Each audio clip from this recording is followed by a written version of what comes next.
संक्रांतीच्या आणि भोगीच्या सर्वांना खूप खूप शुभेच्छा। नवीन वर्ष सुरू झालं तर वेध लागतात ते संक्रांतीचे। मकर संक्रांतीच्या आधी येते ती भोगी। भोगीला विविध पालेभाज्या, रानभाज्या, रानमेवा किंवा फळभाज्या सर्वांपासून बनवतो ती भाजी म्हणजेच भोगीची भाजी। संक्रांतीमध्ये दागिने घालतात, हलव्याचे दागिने करतात, तिळगुळ करतात आणि आदल्या दिवशी येते तो सण भोगीचा। त्याच दिवशी आपण देवाला भोगीची भाजीचा नैवेद्य दाखवतो। सोपी आहे अगदी पाककृती। चला तर रेसिपीला सुरुवात करूया। व्हिडिओला सुरुवात करण्याआधी त्यावर घालूया कोथिंबीर आणि हे पांढरे तीळ। नाविन्यपूर्ण आणि पारंपरिक रेसिपीसाठी प्रियाज कुकिंगला सबस्क्राइब करा, बेल आयकॉन क्लिक करा, त्यामुळे येणाऱ्या व्हिडिओचे नोटिफिकेशन तुम्हाला मिळतील।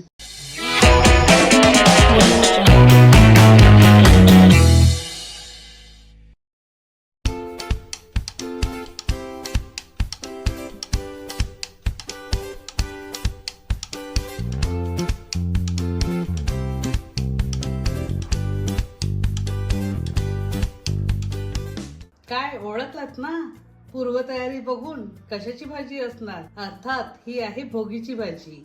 त्यासाठी लागणारे साहित्य आहे घेवडा, पापडी वाल, गाजर, गावरान टोमॅटो अगदी लाल आहेत, पेरू, बटाटा, वांगी, काटेरी वांगी, पालक।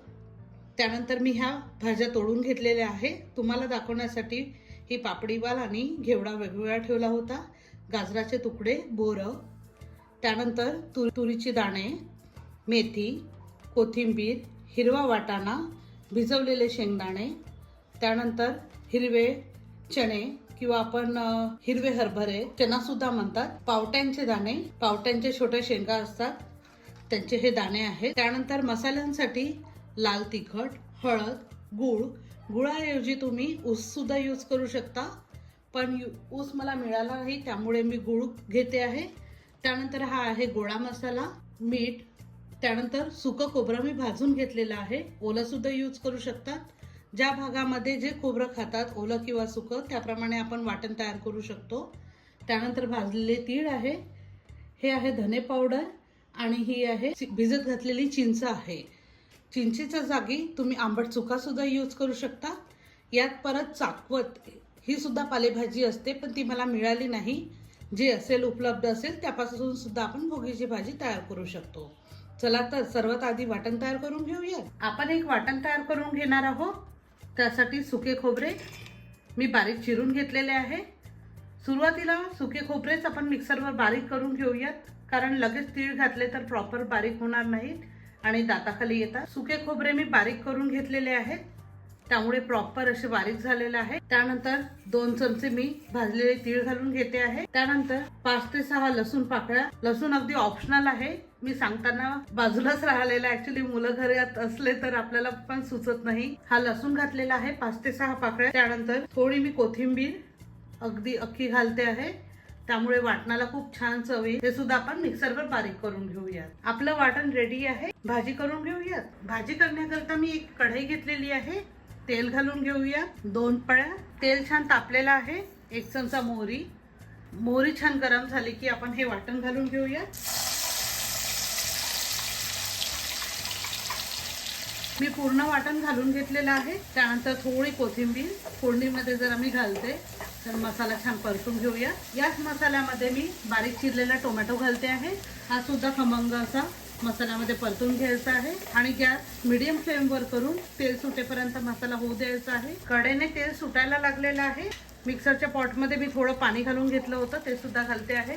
त्यानंतर याच मसाल्यामध्ये आपण 2 ते 3 चमचे लाल तिखट, त्यानंतर पाव चमचा हळद, 2 चमचे धना पावडर, त्यानंतर अर्धा चमचा गोडा मसाला, चवीनुसार मीठ परत एकदा व्यवस्थित परतून घेऊया। परत या मसाल्याला 2 ते 3 मिनिटे प्रॉपर आपण शिजू देऊया, त्यामुळे ग्रेव्ही खूप छान होईल, थिकनेस पण खूप येईल। थोडं परत मसाल्याचं पाणी उरलं होतं ते सुद्धा घालून घेते आहे। 5 ते 7 मिनिटांनंतरच मसाल्याला तेल सुटलेलं आहे। त्यानंतर यात आपण दाणे घालून घेऊयात, कारण दाणे शिजायला वेळ लागतो। फळभाज्या पालेभाज्या लवकर शिजतात। त्यानंतर हिरवे मटार, आपण जो पावटा घेतला होता तो घालते आहे। परत याला खमंग असं भाजून घेऊयात, परतून घेऊयात। त्यानंतर हरभरे, हिरवे हरभरे ते सुद्धा एकत्रित घातलेले आहे. त्यानंतर वांगे आणि बटाट्याचे काप करून घेतले होते ते सुद्धा घालून घेऊया. बटाटे वांगे सुद्धा मी यात घालून घेतलेले आहे. छान असं परतवून घेऊया. त्यानंतर मी इथे गाजराचे काप तयार करून घेतले होते ते सुद्धा घालते आहे. त्यानंतर पापडी वाल, घेवडा आणि परत एकदा फिरवून घेते आहे. ही भाजी बाजरीच्या भाकरी सोबत अप्रतिम लागते आणि भोगीच्या दिवशी ही भाजी बनवल्या जाते. त्यानंतर यात पाणी न टाकताच मी याला कव्हर करून घेते आहे. झाकण ठेवून घेते आहे. 5 ते 7 मिनिटं वाफेवरच शिजू देऊया. 5 ते 7 मिनिटानंतर चेक करून बघूया. मस्त तेल सुटायला लागलेलं आहे. परत एकदा मी परतवून घेते आहे. त्यानंतर त्यातच बारीक चिरलेली पालक, कारण पालेभाजी लवकर शिजते. त्यानंतर बारीक चिरलेली मेथी, चाकवत असेल, आंबट चुका असेल ते सुद्धा तुम्ही घालू शकता. परत एकदा मस्त परतवून घेते आहे. या भाजीला गरम पाणीच घाला शक्यतोवर, कारण गरम पाण्याने आपण जरी तेल कमी घातलं तरी तवंग छान येतो आणि दिसायला खूप छान दिसते आणि चवीला सुद्धा भारी होते. त्यामुळे गरम पाणीच घाला. पाणी गरम करायला ठेवलेलं आहे. पालेभाज्या लगेचच मिक्स झालेल्या आपल्या. परत 5 ते 10 मिनिटं मी वाफेवरच शिजवून घेणार आहे, कारण लगेच पाणी घातलं की त्याला टेस्ट येत नाही. 10 मिनिटानंतर परत एकदा मी चेक करून बघते आहे. वाव, मस्त वाफ सुद्धा खूप छान आलेली आहे. एकत्रित मिक्स करून घेऊया. त्यानंतर यात मी वाटणाचं पाणी घालते आहे परत, आणि यातच गरम पाणी घालते आहे, कारण ही भाजी खूप असे रस्सा पण नसतो, ग्रेव्ही पण नसते आणि खूप ड्राय पण नसते. तशीच आपल्याला भाजी तयार करून घ्यायची आहे. मस्त. त्यानंतर यातच पेरूचे काही काप घालते आहे 2. त्यानंतर ही बोरं परत एकदा मिक्स करते आहे. पेरू आणि बोर तर आपण घातले आहे. त्यानंतर चिंचेचा कोळ, त्यानंतर गूळ, थोडा मी गोळा मसाला घालून घेते आहे. परत एकदा फिरवून घेऊया.